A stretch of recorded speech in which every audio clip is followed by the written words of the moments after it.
वो अंदर क्यों क्या अंदर अंदर से निकलो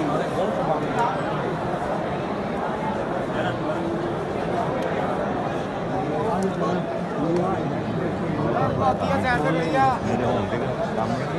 बड़ा क्या बहुत से आवाम है नहीं टुकर मार मेरा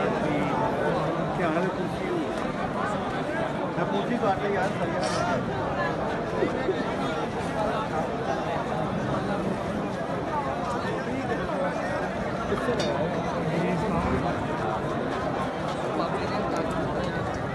ਪਹਿਲਾਂ ਤਾਂ ਬਿਮਾਰ ਪਿੱਛੇ ਕਸਾ ਹੋਰ ਇੱਧਰ ਆ ਗਏ